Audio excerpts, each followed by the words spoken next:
This episode of Super Pulp Science is brought to you by Apocrypha, the Legend of Baby Metal, available from me at Toronto Comic Con, March 15th to 17th.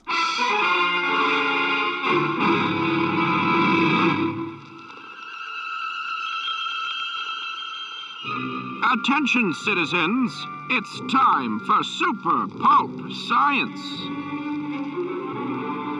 Welcome to Super Pulp Science, where we talk about how genre gets made. We've spent the last few minutes trying to start the podcast, but we keep talking about things that are way off topic or critical of other people's creative process, which we try not to do here on the show. Well, you try not to do it. I'm okay with it. Yeah, I'm okay with it too. You monsters. You monsters have no feelings. We are back on the air. I am fresh from FanExpo. I am here with Dan and Justin. And that's our show. Hello. Thank you very much. We're supposed to talk now. Hi. Hi. How was FanExpo? FanExpo was good. How was Vancouver? Vancouver was good. Yeah, I saw some great photos of. I'm trying to be a bad interviewer. No, the I I saw some great. You were in Gastown. I saw some. Is that where you were? Because Gastown, which for a while I called Steamtown because I hoped it would be called that. That's a better name for it, though. Given the steam thingy, is it a steam whistle or what is it? I think so. Yeah, it's a steam clock. Steam Whistle Brewery, right? Yeah. There. Yeah, that's it's a great area though. Very cool kind of architecture, and I love going to Gastown. Yeah, agreed. So Vancouver FanExpo was how do I think about it? It's like an inside-outside kind of show to me is how I think about it. Inside the show, there was a whole life, and outside the show, I had a whole life, and one kind of turned out better than the other. The show itself, I think, was booked a little too soon to the last one, which affected their attendance. Explain to the listeners why everybody was a little worried about this particular Vancouver show. Because this Vancouver FanExpo show was 4 months ago. The last one. Last year's They show was changed the 4 months time ago. of the year. Yeah. Which made it basically back to back, Yeah, the same show twice, and made all the vendors. So why didn't you worried. go? That's exactly why he didn't go. Exactly, yeah. Right? Well, and you made a good call there. So last year I did, let's just round it up, I think I did 35 events, and I was feeling very, very burnt out. And so my last show of the year was not Vancouver, it was C4, but one of the last shows was Vancouver. And the fact that I would be doing that exact same show again in 3.5, 4 months just seemed like I wasn't giving my audience and my customers enough time to kind of recoup and get excited to see me again. And then also, or you to have new work. I wasn't going to have enough new stuff to really put on a new show. And something I always pride myself on is every time I come back to a city again, I have such a different portfolio. It's almost like a new booth every time. Yeah, and I had 8 new pieces, and I had a new graphic novel, so I thought, let's go. Let's do it. And since Justin wasn't there, I could take over a pretty primo spot. Yeah, so I that he would grandfather in. I did grandfather in, but then Gregory just took my spot. Yeah. So for the dear listener who's wondering about what kind of shell game we played with the FanExpo, no shell game at all. We called the organizers, explained what we were going to do, explained that they wouldn't be out at table rental, and they were perfectly fine and happy because Justin and I are frequent collaborators. So, and you said, we'll take care of it, don't worry about it, and they said okay. Yeah. Okay. So if you're thinking like that there is some huge rigmarole for switching your spots or like co-opting your place or holding on to it and letting someone else, there only is if you don't tell them.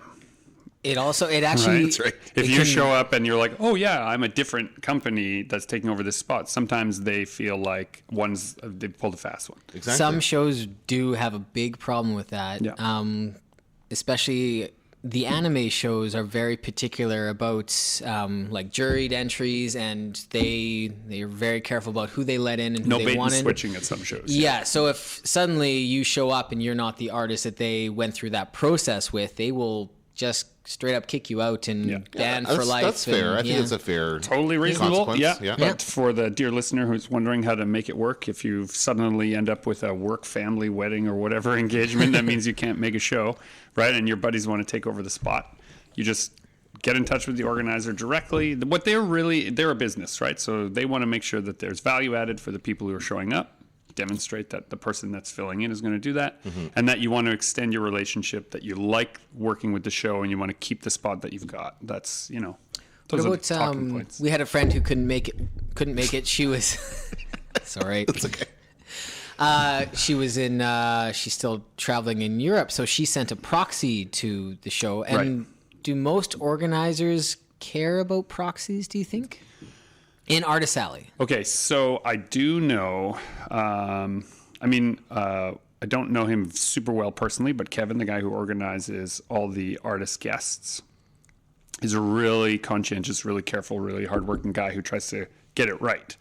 And he, I know, has a strong opinion that in Artist Alley there should be no proxies. And I kind of agree with him. But what about weddings? What about... Right, except in these extenuating circumstances. And I think what happens is if you create that loophole, everyone will just tell you whatever. There's no way to prove it. So I think shows are in a tough spot when it comes to that. You know someone who sends proxies to Lots. how many shows? Well, and that's the two different camps, right? There's people who do it maybe once a year because friend's wedding or some other family event.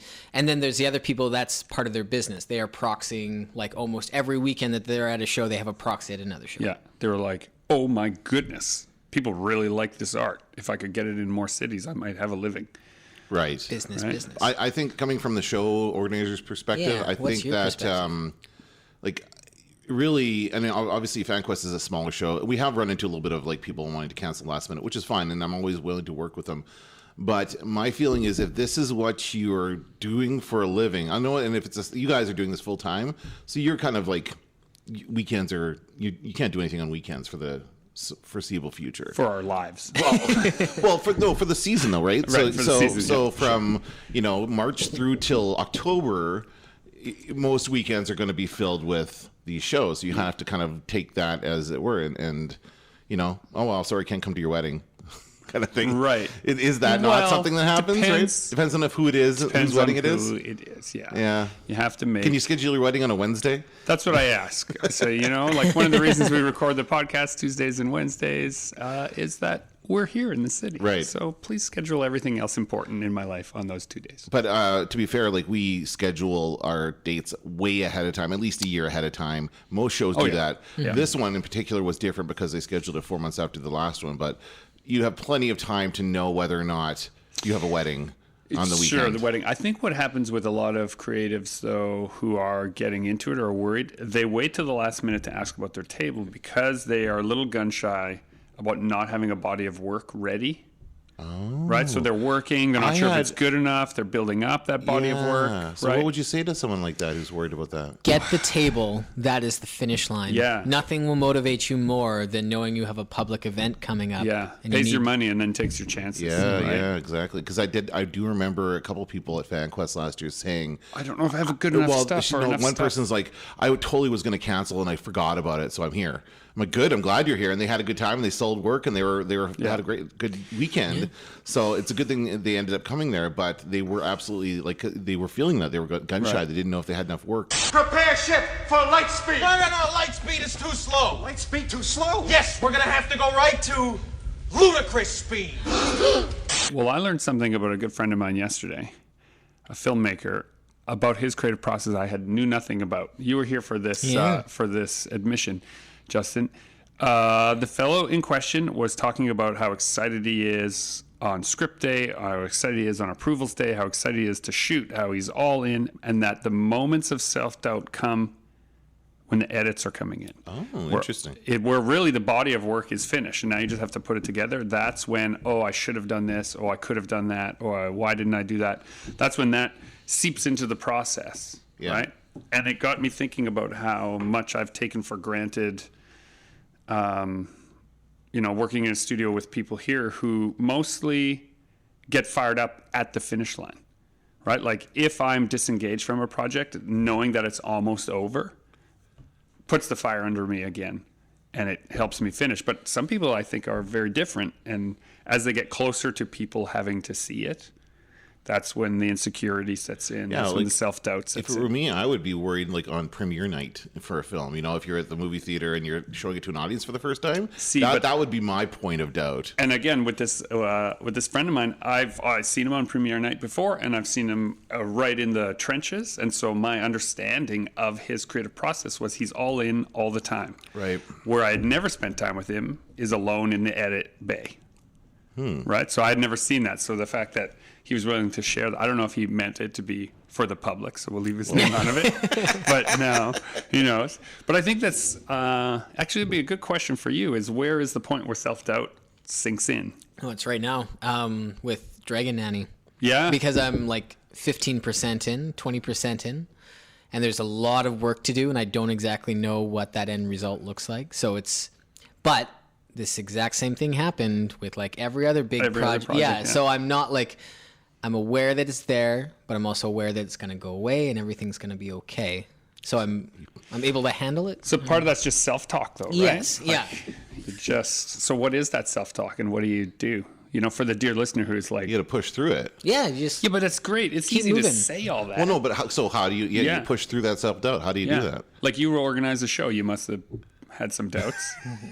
We talked about the Fire film documentary. Not on the podcast. air. No. So that's a great. If you're ever organizing an event, it's a great documentary to watch because it's never going to get as bad as that. That's a prime example. For those who don't know, it was a music festival that was supposed to. It failed utterly. Like they actually brought people out to this event in the middle of nowhere on an island, and there was nothing for them because it didn't get no infrastructure. There was nothing there, and that's the point at which they went too far. Like you have to push through. It's the same thing. You have a deadline. You have an event happening.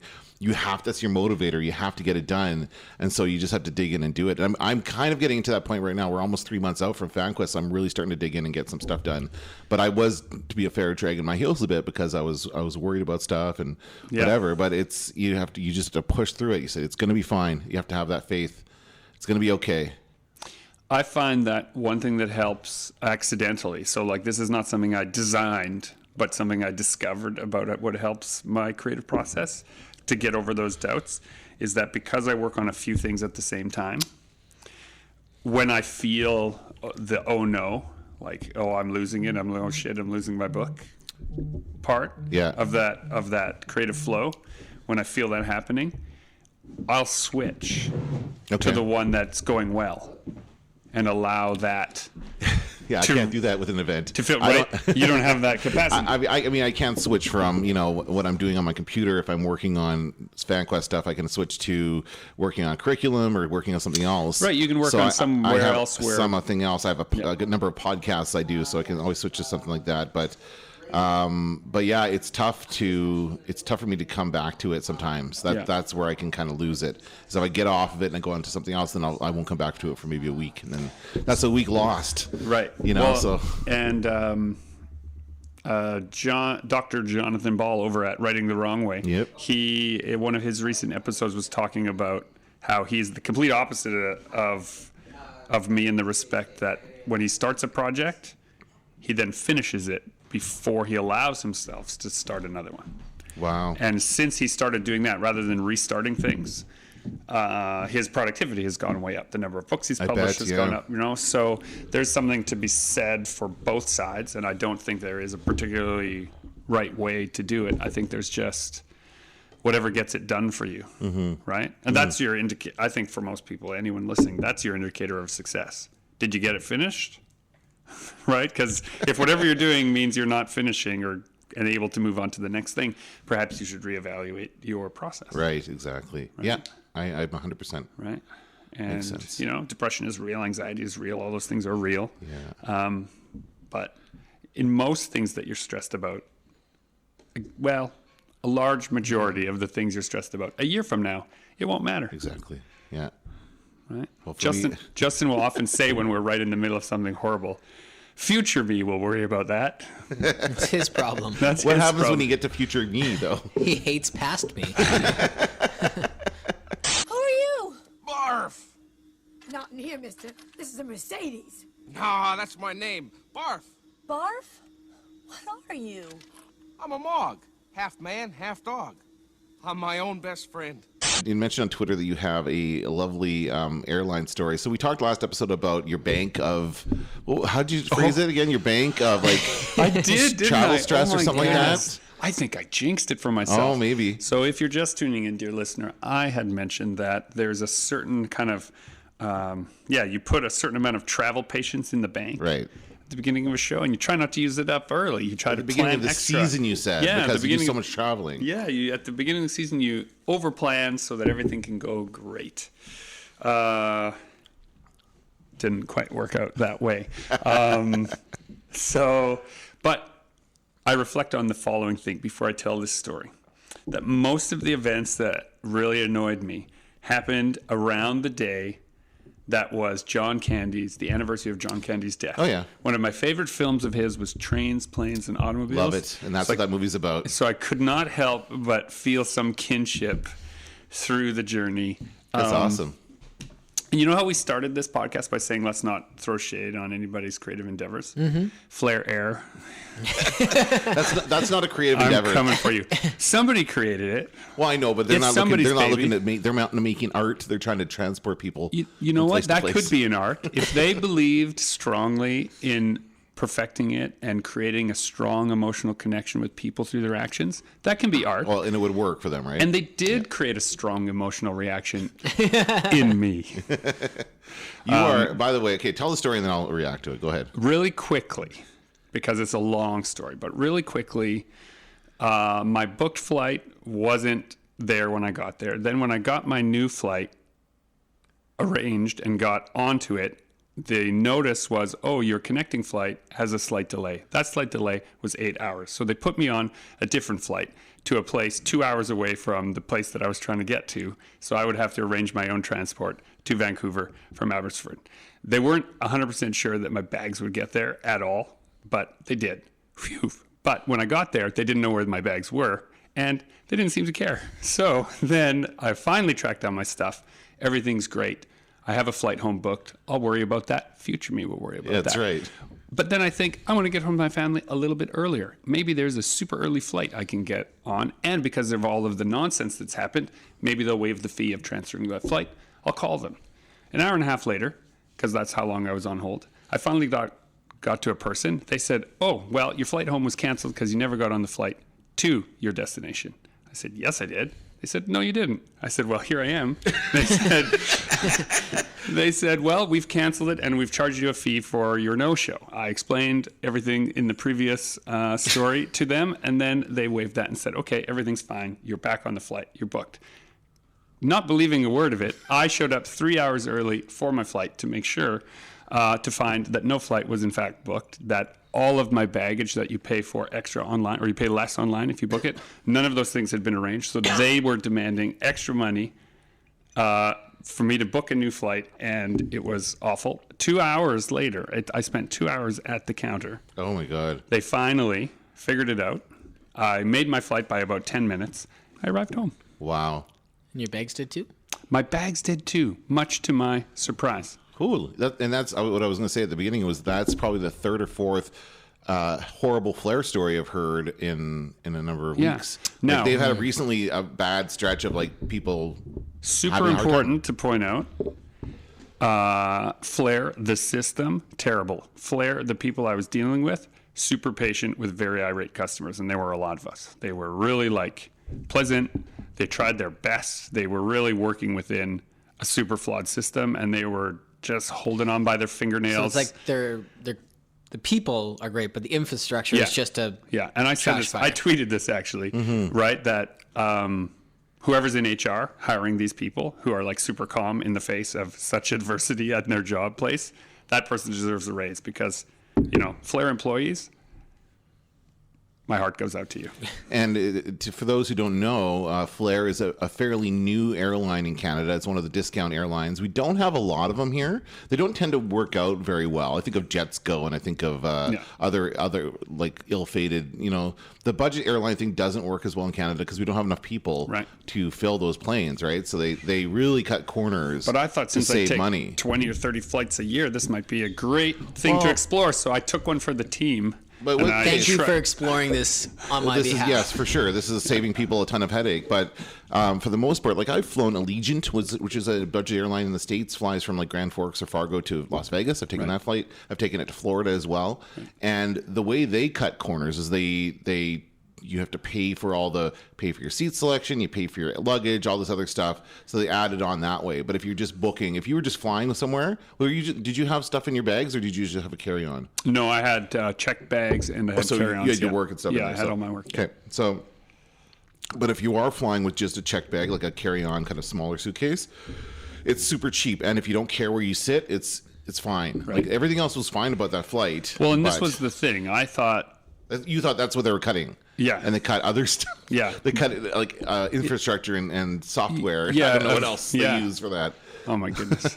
But it's in the past now. Of course Although it is. I did compose a poem. Oh, let's see it. Which, we'll just leave it in. If you would like, you can check my recent Twitter posts for a poem that I composed about Flair Airlines. There you go. Yeah, it helped keep me lighthearted. It helped me lighthearted. And that's a good point about trains, planes, and automobiles, because that is absolutely what that film is about. Oh yeah, for sure. Totally. Cool. But the show was like I was saying, it's like an inside-outside show. So like what was going on inside the Fan Expo, which was like everyone doing their best to try and make the best out of a moderately attended show.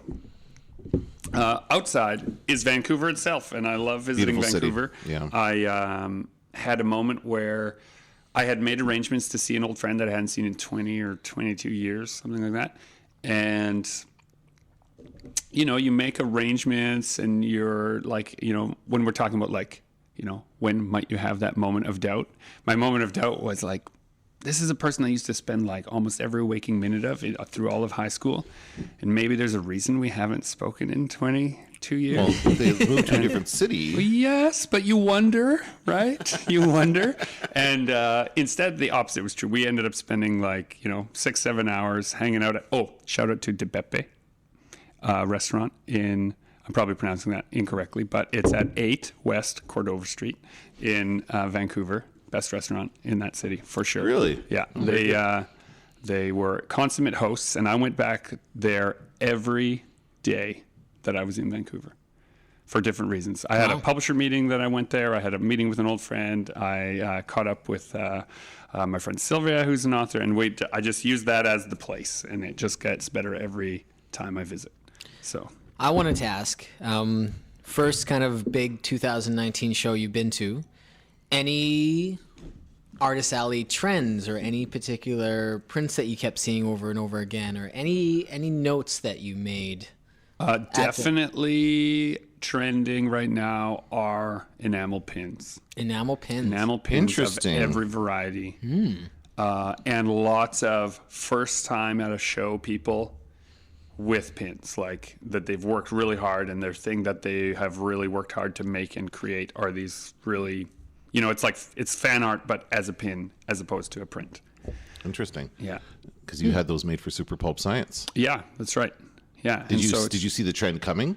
Or I is it just definitely didn't predict the trend. Remember, I grew up in the 80s, so Right. I more like remembered how it used to be. I do. And I wanted remember some that as of well. that. Yeah. Right? Yeah. I remember coming back from Vancouver. Speaking of Vancouver, I came back from Expo 86. I was 10 years I was old. also there. Oh, wow. We might have seen each other. It was probably did. Probably not. It was a huge event. It was all Wasn't year your long. wife there too? Yeah, my wife was also my- at Expo yeah, 86. yeah. Were you at Expo 86, Justin? I was born in '86. Anyway, I collected so many pins at all the different pavilions. I came back and had a giant, like on my left breast was a giant thing of pins, and I set off the metal detector going through it. I don't know why I thought that would get through. Yeah. So that was a big deal. But yeah, we that was a big deal back in the day, and now they're coming back. Now they're making a comeback. So Everything very cool. old is new again. So that's definitely a trend. The other thing that I noticed more of was carefully curated displays. Definitely. It might have just been a Vancouver thing, but it seemed like people who it was their first time at shows being more careful about showing up and looking prepared and ready like they are somebody's. Right? Okay. And a few people was like, wow, I haven't seen you before. This stuff's great. And they're like, oh, I've never done a show before. Oh, I'm so nervous. Right. Really? So, Well, that's good to see. yeah. That's so excellent. I think a trend of professionalism maybe is seeping into some corners. The bar of displays at shows has maybe just been raised, and so people are just stepping their game up. Yeah, it's like natural selection, right? Like if you go to a show and everyone else, we're like birds mating, right? Everyone has their plumage out, and if you have no plumage, then you don't mate and you don't carry funny. on. The line does not continue. I suppose. You're doing your little strutting your stuff in front of your potential mates. Yeah, totally true. You idiots! These are not them. You've captured their stunt doubles! The other thing that I did this year differently, and I'm trying to do for this show year, is curate my own print catalog, tighten up, bring less, have less overage, and have less stock that I'm bringing back just by being more careful. Now, this is something that I can only do because we've done a couple of years fast and loose, trying everything. So, like, just to put the right context on it, I don't think it's, in my opinion, super good to believe that you've curated down to the 10 best prints or the 5 best things that you've got when you're just starting out, because you don't actually know what the crowd will respond to. When you're starting out, everything. Just bring everything, do everything, try let everything. Let the crowd sort it out. Again, it's natural selection, right? And then when you arrive, and then it's responding to what the crowd sees, wants, that you also want to make more of. Okay. Right? So, but you said that, like, when you're starting out, you want to do local shows. You're doing this. You're putting everything out on a table at a local show. Yeah. By the time you get to the point where you are traveling to other cities, will you have known this based on your, like, do audiences in here in Winnipeg reflect what audiences in Vancouver like? The or broad is it different? strokes are the same. The broad strokes are the same. But Yeah. I would suggest, at least for me, I don't know, this is a good question to ask Justin. I would say 30% of my print catalog carries the rest of it. But I don't know which 30% will be the one that sells at any different city. Like, that 30% is a sliding scale at different cities. So you have to bring all of it, pretty much. So what can be good is you'll start to hone down a couple of what Justin and I call heavy hitters. Like, with your books, you know what's selling, you know what people like, and you know how to sell them. So that's different, right? Mm-hmm. Bring what's selling. Bring your favorite book. When you're bringing comics or graphic novels or books that you've written, my sort of system is this. You bring your most current, right? Your most well-known, and your most current, your most well-known, and the one that is your favorite. Because those 3 levels, you'll be passionate about the ones that's your favorite, so it's easy to sell. The one that's most well-known will be selling itself. And the most current one is the one no one's heard of, but if they're a longtime fan, they'll want it. Yeah. Right? Okay. With prints, you have your heavy hitters, bring more copies of that. And your new stuff you usually have front and center because you're proud of it. It's your new thing. You're excited to show it off. Yeah. And, the worst case scenario is if one, I've only done this a couple of times, but I've seen it work with other people who were brought too much of everything. You just remember that price also will help you. So, but don't lower the price. Don't discount anything. People always get used to discounts, but they won't get used to free. So if you have, buy one, get one free because you're worried you have all this stock to bring home, right? That's going to move a lot more stock. Yeah. Right? People will take chances on things because there's this perception of free, and the margin should be wide enough if you're doing your printing properly that you can withstand that. Yeah, you can withstand that. Especially if it's the difference of moving 100 prints or moving no prints because the crowd just isn't catching on to your price point, right? Like, yeah, and there's certainly benefit to having more of your stuff, especially in other cities, having more of your work out in the market. Absolutely, yeah. Because people will see that at their friends' houses and they're, where'd you get that? And so that grows awareness of your brand as well. So that's always a good thing. Yeah. So it's okay. And I've found with my own stuff, because I have a few pieces of art that are recognizable, like stuff from The Thing, stuff from Pan's Labyrinth that we did as licensed pieces, right? Some stuff from like the Aliens franchise that I did as a pitch. Like those things people see and they're like, ooh, I've heard of those. Yeah, what is this? They know the larger franchise. They know the larger franchise. But then I also, most of my catalog is my own creator-own stuff. And so in order for people to take a chance on things, I've found that the best way to do it is that if you buy 2 of my prints, you get 1 free. If you buy 3 of my prints, you can get 2 of them free. Whoa. And then people will take a chance on the stuff they've never heard of. Like some people are character hunters and they're worried about their quote-unquote nerd cred, which, by the way, is stupid to be worried about. Just like what you like, and that's fine. But they wonder if they've never heard of it, should they risk buying it because of the ridicule of their peers, which is also a thing in Nerdland. It's a thing. That's silly. It's ridiculous, but it's a thing. So getting it for free, quote unquote. Like, hey, I got it for free, whatever. Yeah, right. Gives them so that. you can get the Alien piece and the Thing piece, and then the a third Minus one Institute piece because you thought it was cool, Right. but you didn't know what it was. Okay. Right? Yeah. That's good. That's a good strategy. I like that. That's Whereas Justin doesn't have to do that. He's been doing the shows a lot longer. His stuff is a lot more recognizable. He has the, for lack of a better way to put it, he has internet fame on his side. Yep. People will walk by and they'll go, "Oh, you're the guy that did this piece. Oh, you're the guy that did this piece. Oh, you did this one. Oh, I've seen this one everywhere." And those are the, like that's helping him. So it's brand recognition, really. I still have that same problem though with a lot of the original pieces. Especially when it's like a group of like younger guys, they're all scared to try to like, they all want to tell the rest of them what this piece is. Like, oh, that's from this show or that's from that movie. So it's like, it's usually they're flipping through the pages. Oh, that's Venom or Carnage, Spider-Man. And then they flip and then it's just silence. And it's like an uncomfortable silence. They're all waiting for somebody to recognize. Oh, because those are your original pieces. Yeah. It's Tonk. Come on. So I usually have to jump in. It's like, that's original. It's not from anything. Yeah. And it's so funny, right? Because it's not from anything. It is from you. Yeah, you made it. It's from me. Yeah. It's from me. I made that.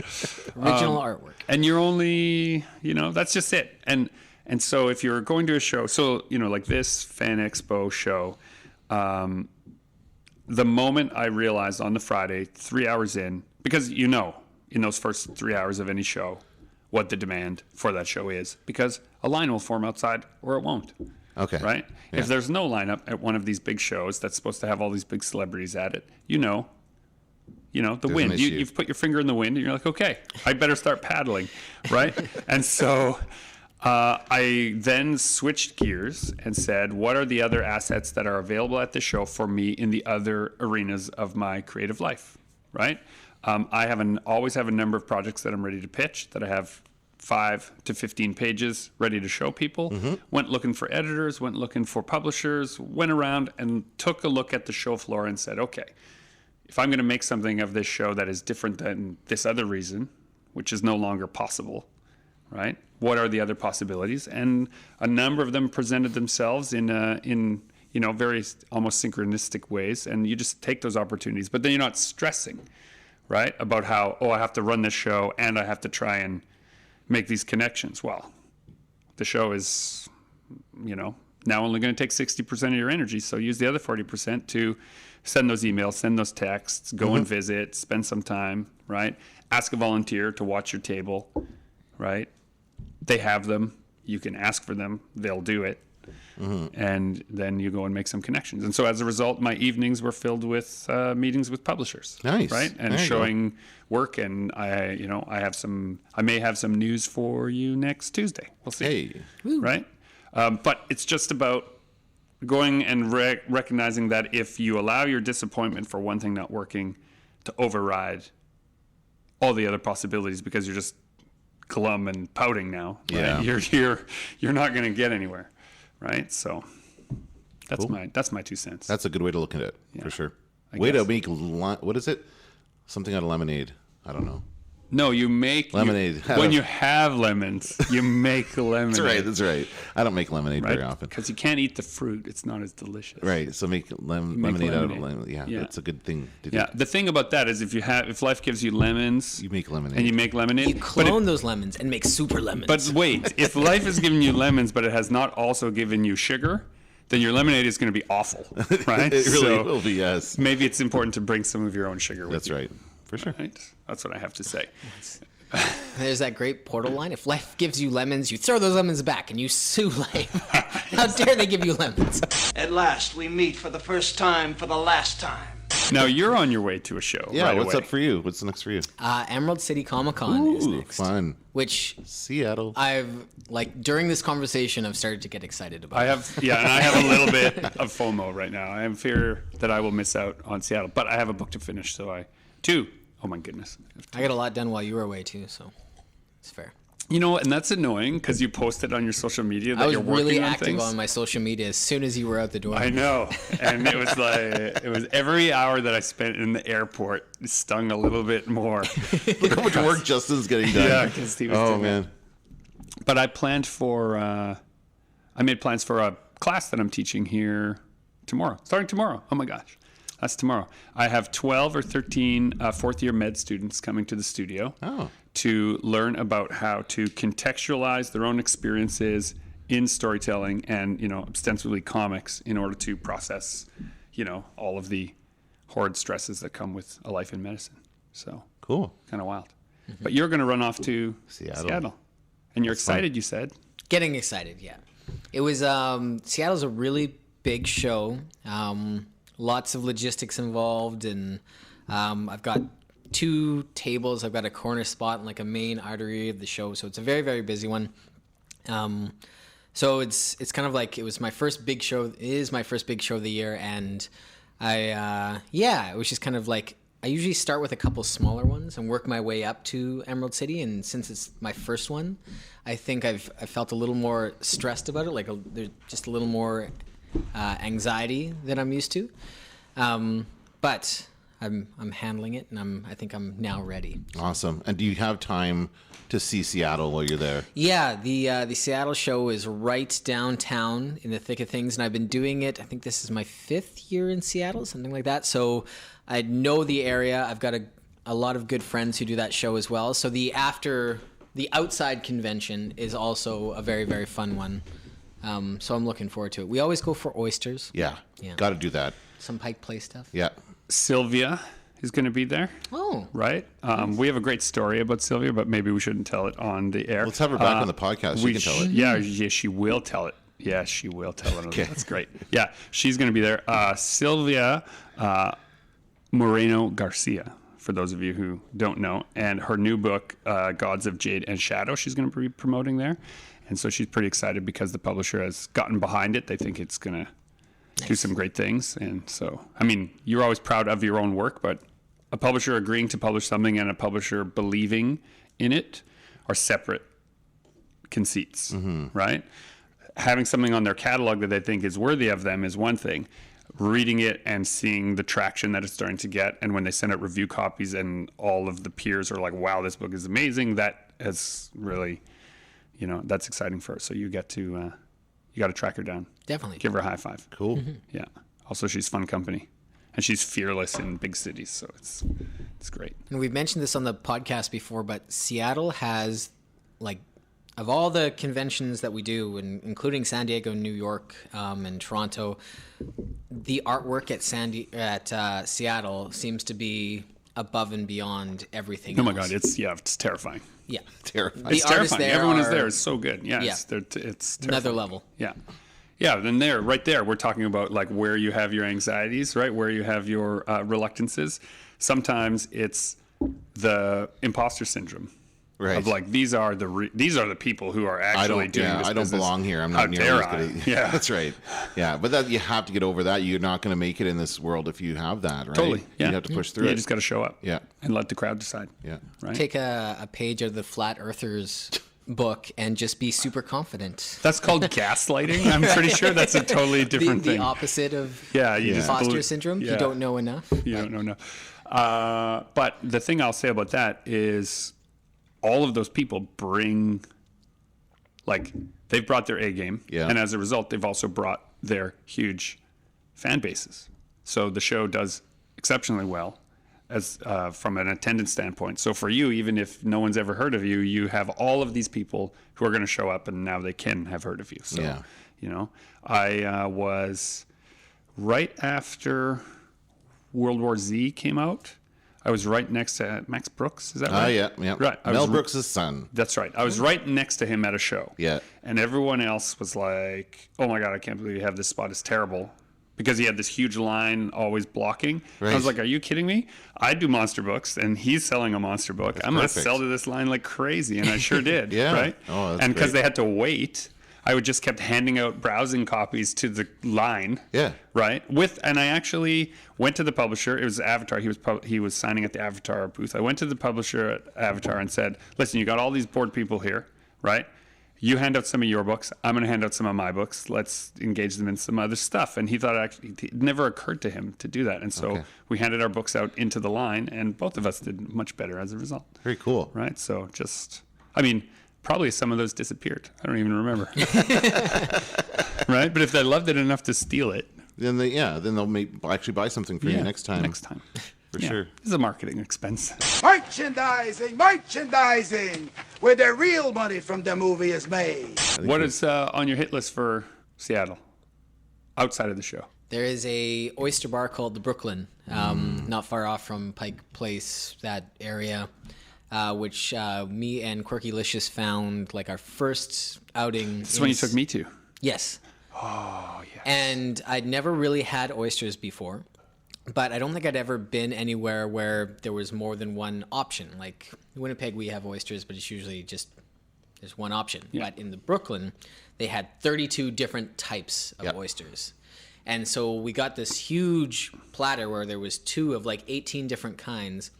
And they had like all the trimmings and horseradish and all that stuff. You should see him gesturing right now I'm at all the flailing my things that there were. hands Yeah. Because it's just this huge elaborate platter and there's ice chips and just all these toppings. And it was kind of my first real introduction to oysters. And by the time I had tried all of them, I was hooked and I've been a fan ever since. There you go. And it was and it's got to be fresh. It's on the coast. It's fresh. Like the oysters you get here in Winnipeg are not fresh necessarily. We're pretty landlocked. No. Yeah. And the other thing is, every Monday since the first time I went to Seattle as well, we go to this clam chowder place. And we have to be there very early in the morning. You also took me there. Yeah, because otherwise there's a lineup. You didn't really believe. No, I was like, you're nuts. They told me about this chowder place, and they're like, the lineup will be around the block. We have to get there like in an hour before it opens. You don't understand. We got to hurry. Grab your coat. Let's go. Come on. And you're like, it's soup. Yeah, like there's no way that people are this excited about some soup. My goodness. We got there.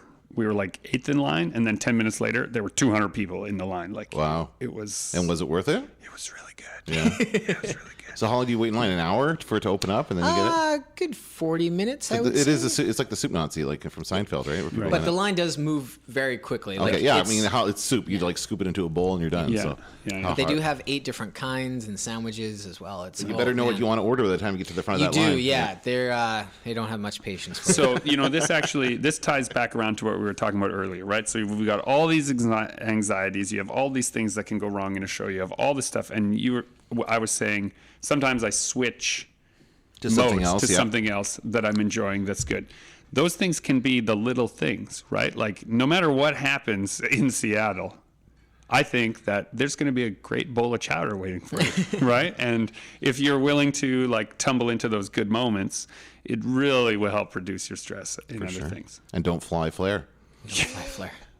I was over it. I had released it. Thank you for coming back. No problem. Thank you for coming back. I tend to concentrate on if I'm having like a bit of a down show, what am I going to try differently for the next time? I'll have a big, long list and all these thumbnails of new pieces and new things to try and just new ways of doing things to try out for the next thing. And I find I get fired up about what's coming next. It's funny you say that because I made sketches of... I reorganized my table. Weren't you saying like you, like print-wise, you were kind of running, the tank was running dry, and then was it at Vancouver that you got excited? Or what was the at Winterfest? Yeah, okay. So there's a couple things to talk about. So number one, I'm at a show, down show. I always make notes about what's going, whatever. And I've realized now that I have different table configurations once I realize what show it is, and I will change it. So midway through the Friday at this FanExpo, I changed how my table was laid out to reflect the fact that people would be able to see stuff from farther away because there isn't a big crowd. Right? I changed, there's stuff low on the table that normally you have to lift everything and like stack everything up, and there's a different way, a different economy of how you can use your space to catch people's eyes, right? The plumage, if you will, to arrange the plumage. When it's busy, it has to be kind of above the 6-foot line because there's bodies everywhere, right? But when it's open, it's more inviting to those people who are a little bit, they're wandering around that empty space. They need to be lured in a little bit.